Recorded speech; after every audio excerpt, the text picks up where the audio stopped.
n'iyindi operasiyo ikozwe n'uruhande rw'igisirikare cya Repubulika ya Demokarasi ya Kongo. Nimvuga operasiyo idasanzwe wumve operasiyo, ni operasiyo yiswe ngo ni kizunguzungu. Niwumva operasiyo yiswe ngo ni kizunguzungu, niwumve operasiyo y'abazunguzayi. Ni operasiyo ikozwe mu ishusho idasanzwe ndetse kandi inatunguye uruhande rw'igisirikare cy'umutwe wa M23 nk'uko amakuru aturutse ku mirongo y'imbere ku rugamba atugezeho aka kanya. Amakuru akavuga yuko iyo operasiyo ikorewe ku marembo y'umuhanda route nationale 529 ku ruhande rw'igisirikare cya FARDC nk'uko amakuru yizewe akomeje kugenda bivuga. Bikavuga yuko uruhande rw'igisirikare cya Repubulika ya Demokarasi ya Kongo bakoze no operasiyo bafite gahunda yo gufungura umuhanda RP 1333 ku mahurizo y'umuhanda route nationale 529, umuhanda uva Walikale werekeza muri teritwari ya Masisi. Iyi operasiyo ikorewe ku musozi wegereye Kishanga ku gasozi kitwa Mpondwa nk'uko amakuru aturutse muri bice akomeje kugenda tugeraho. Ni amakuru dukesha ikinyamakuru cyitwa Media Congo Net ndetse kandi ni n'amakuru dukesha zimwe mu mboni ziherereye muri abici akomeje kugenda tugeraho. Ni amakuru yizewe kandi 100%, bikavuga yuko ibi byose uruhande rw'igisirikare cya Repubulika ya Demokarasi ya Kongo bakomeje kugenda babikora mu rwego rwo kugira ngo barebe uburyo ki bakura uruhande rw'igisirikare cy'umutwe wa M23 muri pozisiyo zose baherereyemo, nubwo bivuga yuko ibi ari urugamba rugiye kuba urugamba rukomeye cyane. Benshi muri twebwe tumaze iminsi twibwira yuko urugamba ku butaka bwa Repubulika ya Demokarasi ya Kongo rwahagaze cyangwa se rwahagarara, ahubwo rusa naho aribwo rugiye gutangira dukurikije uburyo ki situation ihagaze, kuko byaba ari ku ruhande rw'igisirikare cya FARDC ndetse kandi no ku ruhande rw'umutwe wa M23 baragaragaza yuko bafite imyiteguro idasanzwe. Umugambi ukomeye cyane w'uruhande rw'igisirikare cya FARDC bo ngo barashaka gukura uruhande rw'umutwe wa M23 mu misozi myose yoherereyemo, ariko nanone ku ruhande rw'igisirikare cy'umutwe wa M23 bakongera gutangaza yuko nta hantu na hamwe bifuza gutakaza yewe n'akadomo baherereyemo. Ariko ibi bivugwa ku ruhande rw'igisirikare cy'umutwe wa M23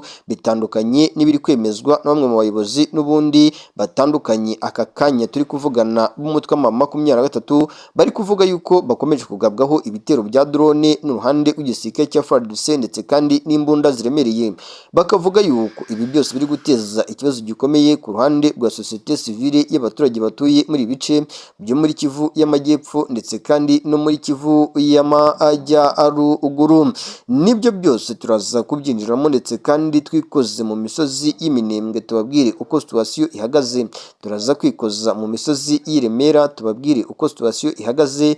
Mu misozi y'Iremera ibintu bikomeje kuba bibi cyane ndetse kandi bikomeje no kuzamba nyuma yuko uruhande rw'igisirikare cy'umutwe wa M23 bagerageje kuva ku muhanda route nationale 5 hafi n'imisozi yegereye ahitwa za Bukavu bamanuka berekeza mu byerekezo bya Uvira kugira ngo batangatange ibice byose FARDC iri gukoramo imisada y'ibikoresho ndetse kandi n'abasirikare.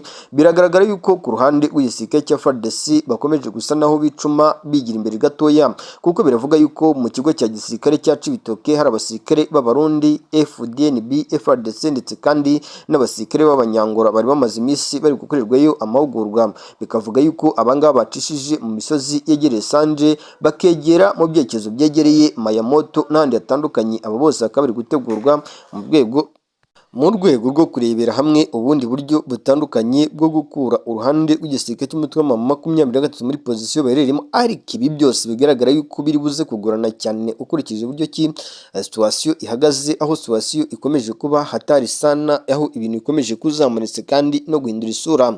Turaza kubyinjiramo neza tubabwire uko bihagaze. Hari amakuru yizewe neza 100% yuko hari amato agira kuri 13 yaturutse mu byerekezo byegereye ahitwa Makamba Rumonge hafi ku kiyaga cya Tanganyika yerekeza muri pozisiyo zegereye ahitwa za Baraka. Ibi byose kavuga yuko ari misada y'ibikoresho bikomeje kuzanwa n'uruhande rw'igisirikare cya FARDC ndetse kandi n'uruhande rw'abafatanyabikorwa babo. Ibi rero bivuga yuko bishobora gushyira mu kaga gakomeye uruhande rw'igisirikare cy'umutwe wa M23 ndetse kandi n'uruhande rw'abafatanyabikorwa babo, nk'uko amakuru ari guturuka muri bice akomeje kugenda atugeraho. Nshuti bavandimwe rero bakunze akadasohoka, ibi byose turaza kubyinjiramo tubabwire ibyo igisirikare cy'u Burundi cyakoreye muri Uvira byatunguye abantu benshi cyane. Turaza kubyinjiramo tubabwire uko situation ihagaze. Ni mu gihe kandi hari bamwe mu basirikare batandukanye bivuga yuko bafite amapeti ari ku rwego ruri hejuru b'igisirikare cy'u Burundi FDNB, leta y'igihugu cy'u Burundi iyobowe n'ishyaka rya CNDD FDD ya Evariste Ndayishimiye yafashe umwanzuro yuko aribo bagiye koherezwa ku butaka bwa Repubulika Demokarasi ya Kongo, Kivu y'Amajyepfo no Kivu y'Amajyaruguru, bakajya gufasha abasirikare ba FARDC FDNB. Abangaba bikavuga yuko aribo bagiye kuba ba Paratoni Commanders ku mirongo y'imbere ku rugamba. Ku ikubitiro rero hari izina ridasanzwe ryavuzwe haruguru. Hari uwitwa Hakizimana Fabrice ufite ipeti rya kapiteni, bivuga yuko agiye guhabwa igice cyegereye hariya neza mu kibaya cya Ruzizi, agafatanya n'abandi basirikare batandukanye bari ku mirongo y'imbere ku rugamba. Bikavuga yuko kandi hari n'abandi basirikare batangajwe haruguru turi buze kugarukaho bafite n'amapeti ari ku rwego ruri hejuru cyane. Ndabona harimo n'abasirikare b'abakoroneri bazanywe ku mirongo y'imbere ku rugamba. Ibi byose turaza kubyinjiramo ndetse kandi tubabwire uko bihagaze muri rusange mu kibaya cya Ruzizi, nyuma y'uko bivuga yuko mu misozi ya za Biriba icyitwa imirwano ndetse kandi ikomeje kugenda ikaza umurego, nyuma y'uko aka gace ka Biriba kishubijwe n'uruhande rw'igisirikare cya Repubulika ya Demokarasi ya Kongo ndetse kandi n'icyitwa abafatanyabikorwa babo. Nshuti bavandimwe rero bakunzi bakadasohoka umuryango mugari, ibintu bikomeje kuba bibi cyane ndetse kandi bikomeje kuzamba ndetse kandi bikomeje no guhindura isura uko umunsi ugenda uza haza undi muri rusange. Turaza kubigarukamo, turaza kugaruka mu byerekezo byegereye ahitwa za Butembo, tubabwira uko situation ihagaze. Umutwe wa ADF biravuga yuko ukomeje kuzengereza abaturage batuye muri biriya bice byose, kandi tubihuza n'ibiri kuvuga yuko mu misozi yegereye ahitwa za Burambo, mu misozi yegereye ahitwa za Kamandi, umutekano ukomeje kuba mukeya. Icyitwa Wazalendo bakomeje kugaba udutero shuma mu misozi M23 ikomeje kugenda igenzura. Bikavuga yuko kandi ku ruhande rw'igisirikare cya FARDC bashaka gufungura amayira yegereye ku kiyaga cya Edouard kugira ngo iki kiyaga kibafashe kwinjira mu misozi ya Vitsumbi, imisozi ya Kanyabayonga, imisozi ya Rwindi n'ahandi hatandukanye nk'uko bikomeje kugenda bitangazwa. Nshuti bavandimwe bakunze akadasohoka rero, ibintu bisa naho byongeye guhindura isura, bisa naho bikomeje kugenda bikomera cyane. Amakuru kandi mpamo akomeje kugenda aturuka muri ibi bice, biravugwa yuko ku ruhande rw'igisirikare cya FARDC operation bakoze, operation nakwita yuko ari operation simusiga mu misozi yegere ku muhanda route nationale 529 hafi uva mu byerekezo bya Kishanga werekeza mu yindi misozi itandukanye yo muri teritwari ya Masisi ndetse kandi na Warikare. Bivuga yuko ari operation yatunguye bikomeye cyane uruhande rw'umutwe wa 23. Biravuga yuko imisozi irimo mu Busingiro, imisozi irimo ahitwa mu Bufuko, imisozi irimo ahitwa Mutarindwa, imisozi irimo imidugudu myinshi itandukanye ikomeje kugenda yumvikanamo icyitwa imirwano ikomeye. Bikavuga yuko abaturage batuye ahitwa za Mutarindwa, abaturage batuye ahitwa mu Bufuko ndetse n'abaturage batuye za Mpondwa n'ahandi hatandukanye mu byerekezo byegereye hafi n'umuhanda route nationale 529, abaturage benshi bakomeje kugenda bahunga. Bikavuga yuko ibi byose biri guterwa n'ubundi n'ikibazo gikomeye gikomeje kugenda kigaragara cy'umutekano mukeya mu misozi yo muri Kivu y'Amajyaruguru ndetse kandi no muri Kivu y'Amajyepfo. Nshuti bavandimwe bakadasohoka rero, ibintu bisa naho byongeye guhindura ndetse kandi bisa naho byongeye gukomera cyane. Amakuru mamo yemezwa ndetse kandi bidasubirwaho yuko uruhande rw'igisirikare cya FARDC bagabye igitero gikomeye hafi n'ubundi n'uyu muhanda route nationale 529 kugira ngo barebe uburyo bwose bushoboka bashobora kuba bakora inzira nziza yo gukura M23 muri ya misozi ya za Kishanga bakinjira n'ubundi muri byerekezo bya za Kashebere, bakaba bafungura n'indi mihanda itandukanye iva muri Warikare yerekeza hafi neza n'ikirombe cy'amabuye y'agaciro cya Rwaya. Ni ikirombe cy'amabuye y'agaciro cya Rwaya bivuga yuko Perezida Antoine Felix Tshisekedi Tshilombo yagitanzeho amafaranga y'umurengera agaragaza yuko yifuza yuko iki kirombe cy'amabuye y'agaciro kiva mu maboko y'umutwe wa 23. Bikavuga yuko n'imbaraga nyinshi cyane nk'ikirere cyacungwaga na M23 cyamaze kwinjirirwa na systeme bivuga yuko Amerika yamaze guhereza President Antoine Felix Tshisekedi Tshilombo. Akaba nayo impamvu biri koroha yuko ibitero byinshi bitandukanye bya drone biri kugabwa muri biriya bice bikomeje kugenda bigera ku ntego zabo hariya mu misozi yo muri Kivu y'Amajyaruguru. Amakuru yizewe neza 100% aturuka muri ibi bice biravugwa ndetse kandi biremezwa yuko muri no misozi yegereye hafi n'ikirombe cy'amabuye y'agaciro cya Rubaya. Ngira ngo maze iminsi mwumva yuko nahitwa za Kadahandwa, Murambi n'andi atandukanye habereye imirwano ikomeye ndetse kandi imirwano yaje no gusiga FARDC igeze ku ntego zayo. Biravuga yuko rero ibi byose biri guterwa n'uko n'ubundi urugamba uburyo rwari rumeze mu gihe cyahise aka kanya ruri gutegurwa cyangwa ruri gukorwa n'uruhande rw'igisirikare cya FARDC ndetse kandi n'uruhande rw'abafatanyabikorwa wabo cyane cyane abacanco b'Abanya-Israel cyane cyane abacanco b'Abanyamerika. Bivuga yuko ari bari kugaragara cyane ku mirongo y'imbere ku rugamba, nubwo bivuga yuko ari abacancuro b'Abanyamerika ba Eric Prince, ariko biravuga yuko witwa Donald Trump yihishe mu mutaka ukomeye cyane w'urugamba rukomeye cyane rukomeje kubera muri Kivu y'Amajyepfo muri Kivu y'Amajyaruguru, kuko cyane ibitero biri kugabwa biri kugenda bigaragaramo ubuhanga butandukanye n'ubwagaragaraga ku mirongo y'imbere ku rugamba bitandukanye n'ibyo buri wese atekereza yuko Eric Prince ari uri gukora ibiri kugaragara ku mirongo y'imbere ku rugamba nka operasiyo ziri gukorwa wenda n'icyitwa Blackwater cyangwa n'abandi bacancuro batandukanye.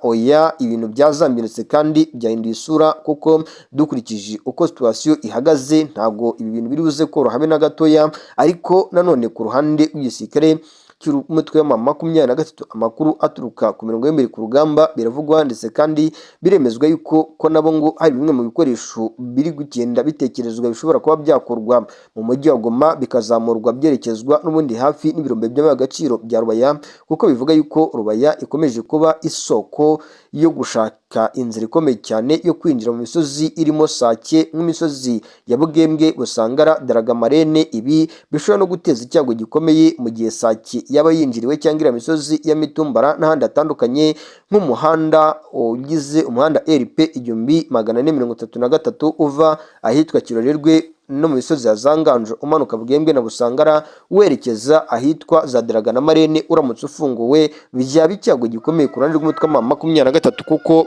byakorohera FARDC kuba yaturuka muri iyi misozi yinjira mu byerekezo byegereye mu ibambiro. Birumvikana yuko mu gihe FARDC yabifashe iyi misozi byaborohera kwerekeza mu ibambiro, bikaba nk'uko M23 yabikoze igaba ibitero bikomeye cyane iturutse mu misozi yegereye Bugembwe na Busangara, Mushaki, Mitumbara, igahita yinjira ahitwa za Bambiro yinjira mu mujyi wa Goma muri ya misozi ya za Mugunga. Birumvikana yuko uko urugamba ruri rugenda n'ubundi ni ku ruhande rw'igisirikare cya FARDC bari kurwana mu buryo butandukanye nubwo twabonaga, kuko biravuga yuko ibi byose rero uru rugamba ruri gutegurwa mu ishusho itandukanye cyane y'abacancuro batandukanye bazanywe ku mirongo y'imbere ku rugamba. Ariko ibi cyane sinshaka ko tubyinjiranamo ngo mbabwire uko ruri gutegurwa cyangwa uko situation ihagaze, ahubwo nagira ngo dukomereze muri no nkuru n'ubundi y'Ikishanga. Kishanga bivuga yuko ishakishwa hasi hejuru n'uruhande rw'igisirikare cya FARDC ndetse kandi n'uruhande rw'abafatanyabikorwa babo.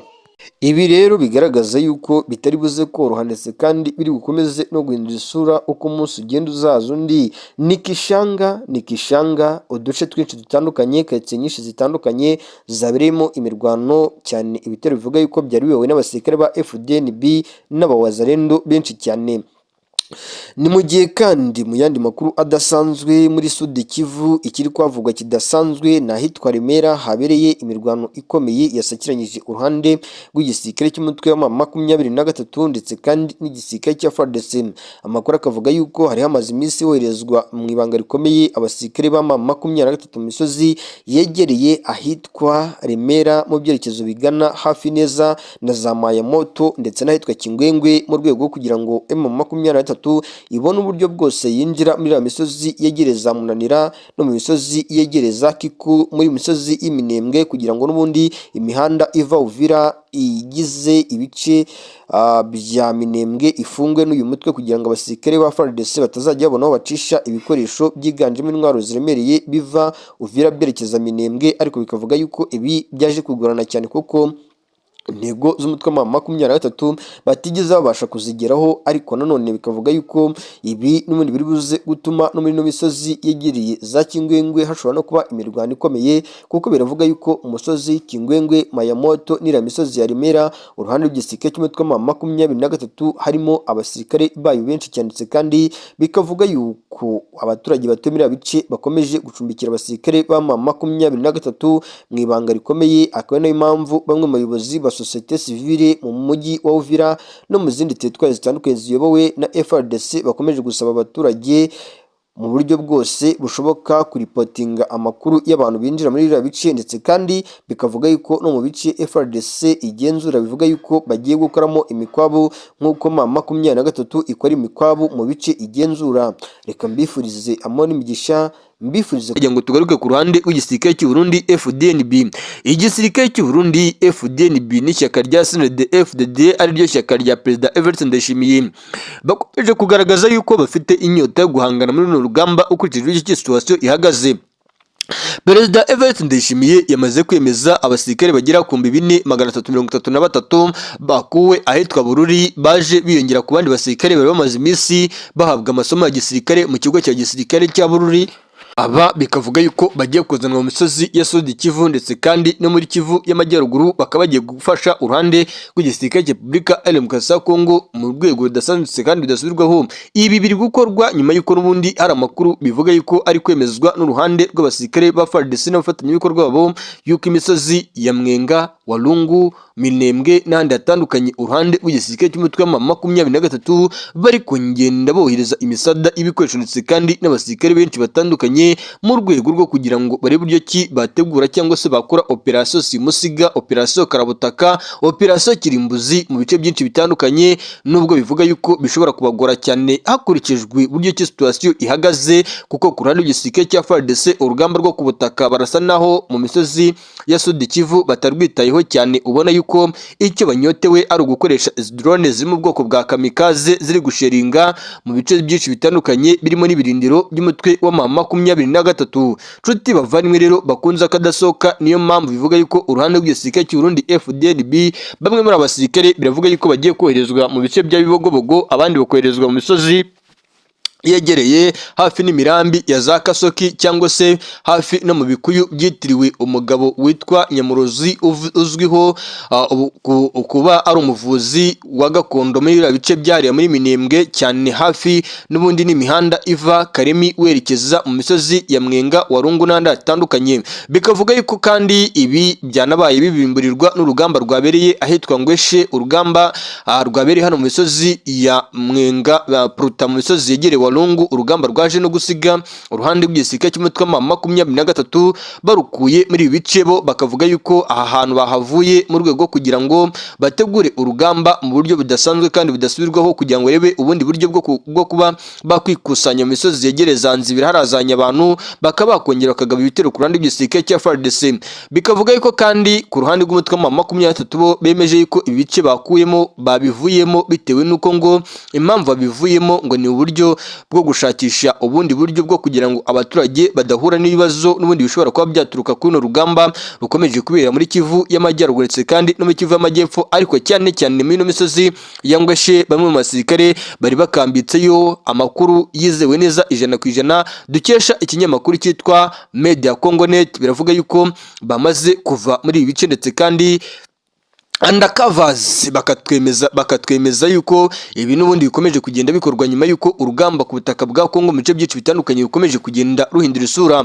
Reka mbifurize amahoro n'imigisha, mbifurize kumerwa neza. Amakuru yacu nakagaruka iyo bikakwibanira natwe, wibuka gufyonda ku cyitwa subscribe, like, share, comment aho bigenda neza no bitagenda neza. Amakuru mamo